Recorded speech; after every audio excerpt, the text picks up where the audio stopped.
McLaren എന്ന് പറയുന്ന നിർമ്മാണ കമ്പനി അവരുടെ F1 എന്ന് പറയുന്ന മോഡലിനെ വൈൻഡപ്പ് ചെയ്യാൻ തീരുമാനിച്ച സമയത്ത് ഒരു ഗെയിം ചേഞ്ചർ മോഡലിനെ പുറത്തിറക്കണമെന്ന് വിചാരിച്ചു. അങ്ങനെ പുറത്തിറക്കിയ മോഡലാണ് മക്ലാരൻ P1. അതൊരു ഗെയിം ചേഞ്ചർ തന്നെയായിരുന്നു എന്നുള്ള കാര്യത്തിൽ സംശയമില്ല. നമ്മുടെ കയ്യിൽ അതിൻ്റെ ഹോട്ട് വീൽസ് കിട്ടിയിരിക്കുകയാണ്. ഒന്ന് അൺബോക്സ് ചെയ്ത് നോക്കാം.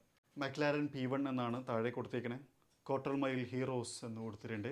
ഇനി നമുക്ക് ഡീറ്റെയിലിംഗ് ഒന്ന് പരിശോധിക്കാം. ടോപ്പിൽ നിന്ന് ആരംഭിക്കാം. ടോപ്പിലേക്ക് വരുന്ന സമയത്ത് ഈ ഒരു ഭാഗം ഫുള്ള് ഗ്ലാസ് ആണ് കൊടുത്തത്. അതുകൊണ്ട് തന്നെ അകത്ത് കാര്യങ്ങൾ കുറച്ചുകൂടി നമുക്ക് ഡീറ്റെയിൽ ആയിട്ട് കാണാം. ആ ഒരു ഡാഷ്ബോർഡിന്റെ ഡിസൈൻ ഒക്കെ നന്നായിട്ട് കാണാം. അത് ആ ഒരു സ്റ്റുഡിയോ വരുന്ന ഭാഗം, അതുപോലെ തന്നെ ഡാഷ്ബോർഡിന്റെ ആ ഒരു 3D ഡയമെൻഷൻ കാര്യങ്ങളൊക്കെ വ്യക്തമായിട്ട് കാണുന്നുണ്ട്.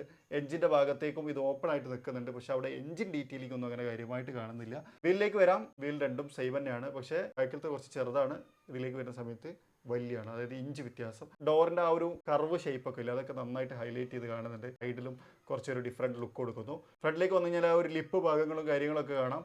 അതുപോലെ തന്നെ ബമ്പർ യൂണിറ്റ് ആ ഒരു ബ്ലാക്കും കാര്യങ്ങളൊക്കെ, അത് ബോഡി കട്ട് ചെയ്തിട്ടില്ല. പക്ഷെ എന്താ വെച്ചാലും ഇവിടെ നമ്മുടെ ഹുഡിന്റെ ഭാഗത്ത് ആ ഒരു ബ്രീത്തിങ് പോലത്തെ ഭാഗമൊക്കെ കുറച്ചുകൂടി ബോഡി കട്ട് ചെയ്ത് കൊടുത്തേക്കണമെന്നുള്ളതാണ്. അങ്ങനെ ബൾജ് ചെയ്ത് നിൽക്കുന്ന ആ ഒരു ഫെൻഡർ ഡിസൈൻ ഒക്കെ അതേപോലെ തന്നെ ഭംഗിയിൽ കൊടുത്തിട്ടുണ്ട്. എയറോഡൈനാമിസം ഈ ഒരു കാസ്റ്റിനകത്തും പ്രോപ്പർ ആക്കിയിട്ടുണ്ട് എന്ന് പറയാം.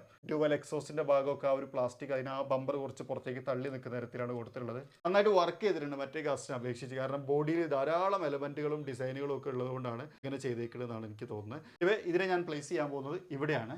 തുടങ്ങാം അല്ലേ.